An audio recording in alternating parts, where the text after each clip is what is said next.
Ես ավելի մատչելի, սրա պարտականություն դուք հողում եք արել արհեստական բովականության։ Հիմա ես էլ հողում անեմ։ դուք նախկինում Ես դիմել եմ, ես վատ բանով չեմ ասում, շատ լավ։ Ես ուրախ եմ, որ դատարանը ընդհանրապես խնդիրն է, որպեսզի որ պատդին ու դերթացել, ես նայեմ ողջունելի է։ Հիմա ես դիմել եմ արհեստական բանականության հետևան հարցադրումով։ Հնարավոր է արդյոք առանց քրեական հոդվածի մարդ ունենա մեղադրյալի կարգավիճակ։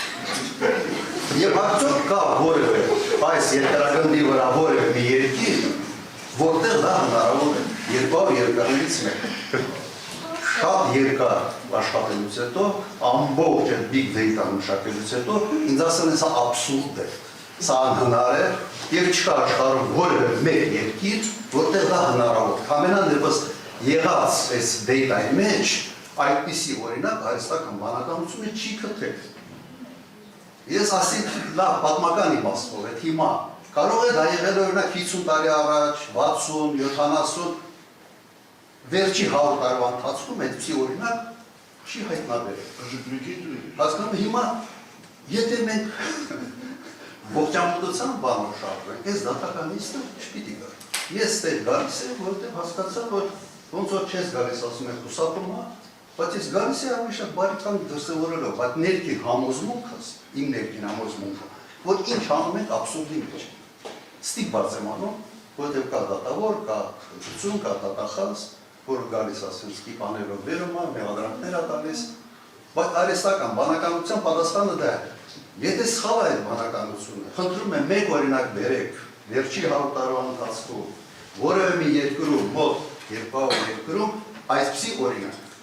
Պարոն Քոչարյան, եթե արհեստական բանականությանը հարցնենք, որ եթե պայմանականորեն քրեական օրենսգրքի 166-րդ հոդվածի 2-րդ մասի 15-րդ կետը դիտավորության ծանր վնաս պատճառել, որ անզգուշությամբ առաջացել է մարդու հակասահմանադրական ճանաչվի, այդ դեպքում մեղադրյալի նկատմամբ այլ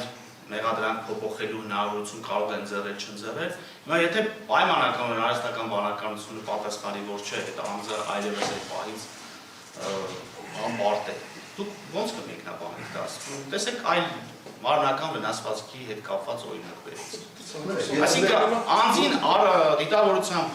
ծանր վնաս են պատճառում, որը անզգուշությամբ առաջացրել է մահ, որը պայմանականորեն սահմանադրական դատարանը մի օր հակասահմանադրական է ճանաչել։ Տեսեք ուրիշ օրինակ են բերում։ Դա եւս կարող են լինել անձինք, որ ասեն աբսուրդ է։ Անձին դիտավորությամբ մարմնական վնասվածք է պատճառվել, ուրիշ օրինակ են բերում, որը հակասահմանադրական է ճանաչվել։ Հիմա ես ընդհանրապես նախագահ դատավոր ընդհանրապես արհեստական բանականությանը հարցերով է, որ այս ծավալի քրեական գործ եթե լինի, որքան ժամանակ է անհրաժեշտ, որպեսզի քննենք ավարտենք։ Արհեստական բանականությունը մեկ շաբաթյա գրաֆիկով 2.5 տարի էր նշել։ Ամիսի 2 դատական նիստ անցկացնելու դեպքում 4-ից 6 տարի։ Ամիսը 1 դատական նիստ անցկացնելու դեպքում 6-ից 8 տարի, եթե բոլոր դատական նիստերը կայանան։ Իսկ օրենսդրական փոփոխությունների նախագիծը կայանում էր հետևյալում, որ գործերը պետք է քննվեն եւ ավարտվեն 1 տարի նախագիծը, եթե նախագիծը, բայց գործող օրենսգրքով քրեական դատավարության ողջամի ժամկետներ է սահմանված։ Ո՞վ է սահմանում։ Դա ո՞րն է ողջամի ժամկետը։ Ողջամի ժամկետը գալիս է գործի ծավալից։ Հիմա գործի ծավալից ողջամի Եթե ծավալում է գործը, պետք է ավելի հաճախ իստեղ չէ նշանակվի, որպեսզի ավելի շուտ քննենք եւ հասկանանք։ Չէ, մի օր արտարացնում են մի փոքր տեղադրության գործը կարող է ողջամի ժամկետը 2 ամիս։ Այս կարգի գործի ողջամի ժամկետը կարող է 6 տարի, 5 տարի։ Գործի ողջամի ժամկետներն է, որ առաջին օրը պետք է ավարտված լիներ։ Ողջամի ժամկետն խոսում ես, գործը այսքան